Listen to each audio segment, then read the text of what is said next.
आज की क्लास में हम लोग वास्तविक संख्या के बारे में पढ़ेंगे। तो वास्तविक संख्या क्या है? वैसी परिमेय संख्या एवं अपरिमेय संख्या के समूह को हम लोग क्या बोलेंगे? वास्तविक संख्या कहेंगे। जैसे 1, 2, 3, √2, √3 ये सब परिमेय संख्या है और √2, √3 वो परिमेय संख्या है। अब आते हैं परिमेय संख्या क्या है। तो वैसी संख्या जो P/Q के रूप में हो उसे परिमेय संख्या कहेंगे, जहाँ Q बराबर नॉट जीरो, यानी नीचे हर वाला जीरो नहीं होना चाहिए, नीचे वाला अंक जीरो नहीं होना चाहिए। अब यहाँ पर आते हैं जैसे कि 2, 3, 2/3, 4/3, √4 ये सब क्या है? परिमेय संख्या। आप बोलेंगे रूट वाला परिमेय संख्या कैसे हो गया? तो √4 का वर्गमूल 4 होता है, √4 का वर्गमूल 2 होता है। जिसका वर्गमूल निकल सके उसे परिमेय संख्या बोलेंगे और जिसका वर्गमूल नहीं निकल सके उसे वो परिमेय संख्या कहेंगे। तो परिमेय संख्या क्या है? वैसी संख्या जो P/Q के रूप में हो उसे परिमेय संख्या कहेंगे, जहाँ Q बराबर नॉट जीरो। अब यहाँ पर आप बोलेंगे कि 2 P/Q के रूप में कैसे है? जैसे मान लीजिए कहीं पर 2 लिखा हुआ है, जिसके नीचे हम लोग एक लिख सकते हैं ना, तो ये P हो गया और ये Q हो गया।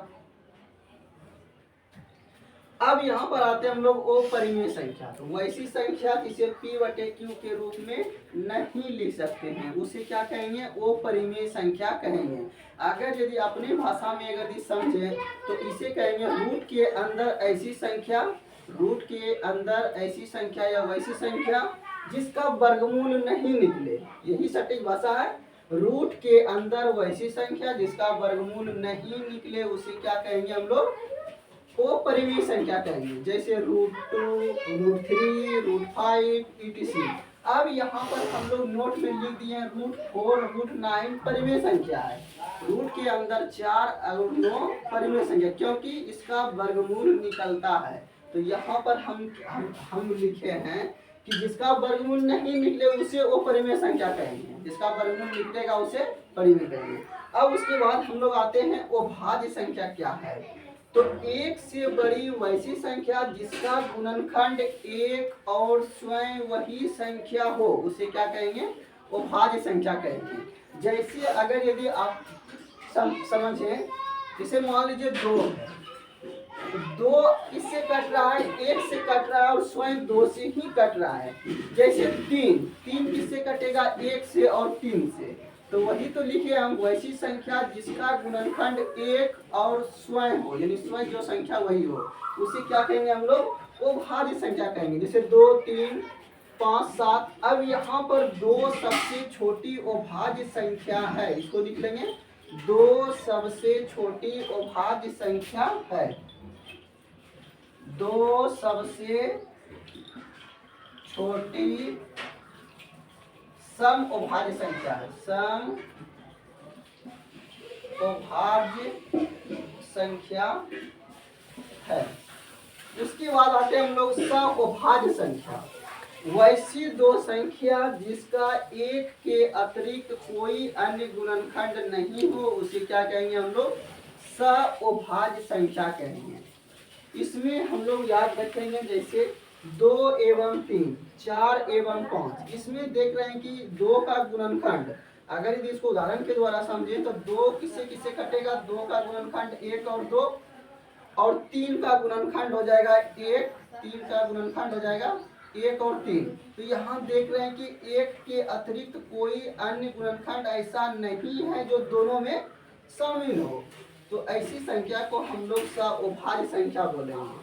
तो यहाँ पर डायरेक्ट एक लाइन में अगर भी बोले तो सम संख्या एवं विषम संख्या के समूह को अभाज्य संख्या कहेंगे। सम संख्या रहेगा एक और दूसरा विषम संख्या रहे तो ये दोनों अभाज्य संख्या हो जाती है। अब उसके बाद आते हैं प्राकृत संख्या क्या है। तो गिनती की संख्या को हम लोग प्राकृत संख्या बोलेंगे। गिनती की संख्या 1 से चालू होती है। दूसरे शब्द में हम लोग ये भी बोल सकते हैं कि जो संख्या 1 से चालू हो उसे प्राकृत संख्या बोलेंगे। जैसे ये 2, 3, 4 पॉइंट आते रहेगा। अब विषम संख्या क्या है? जो 2 से नहीं कटे, वैसी संख्या जो 2 से नहीं कटे उसे क्या कहेंगे? विषम संख्या कहेंगे। जैसे 1, 3, 5 etc। नीचे लिख दिए हैं। उसके बाद आते हैं हम लोग सम संख्या। जो 2 से कटे उसे क्या कहेंगे हम लोग? सम संख्या। एग्जाम्पल के द्वारा समझेंगे। 2, 4, 6, 8। उसके बाद नीचे है पूर्ण संख्या।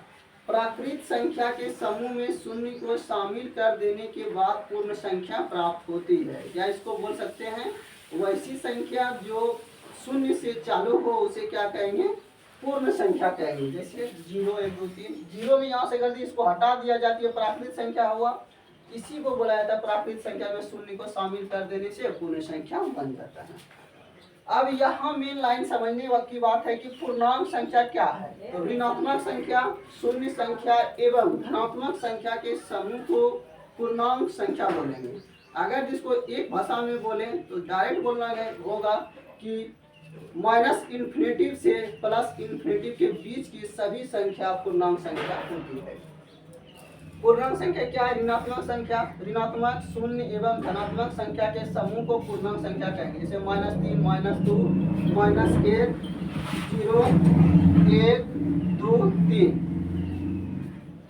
अब उसके बाद नीचे आइए संख्या का गुणनखंड, इसको थोड़ा बढ़िया से समझेंगे। संख्या का गुणनखंड क्या है। संख्या का गुणन, किसी भी संख्या का गुणनखंड संख्या को विभाजित करता है। जैसे 6 का गुणनखंड 2 और 3 है, तो 2 और 3 6 को विभाजित करेगा। गुणनखंड का मतलब होता है विभाजित करना, यानी कि 6 का कोई भी संख्या का जो गुणनखंड होगा सभी गुणनखंड संख्या को विभाजित करेगा। जैसे मान लीजिए किसी संख्या का गुणनखंड, जिसे लिख दिया किसी संख्या का प्रत्येक गुणनखंड उस संख्या को विभाजित करता है। इसको उदाहरण के द्वारा समझेंगे। जैसे 6 का गुणनखंड 1 2 3 है, तो यहाँ पर 6 जो है 1 से भी कटेगा, 2 से भी कटेगा, 3 से भी कटेगा।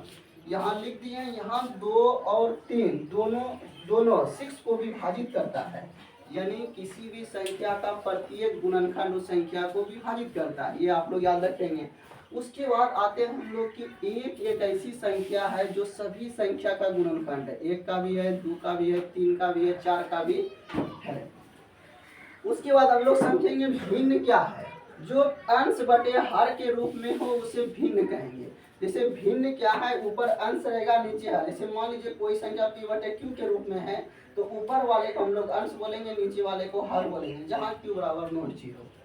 अब इससे आगे की क्लास में हम लोग देखेंगे कि वास्तविक संख्या के कुछ परिमेय हैं, उसके बारे में पढ़ेंगे।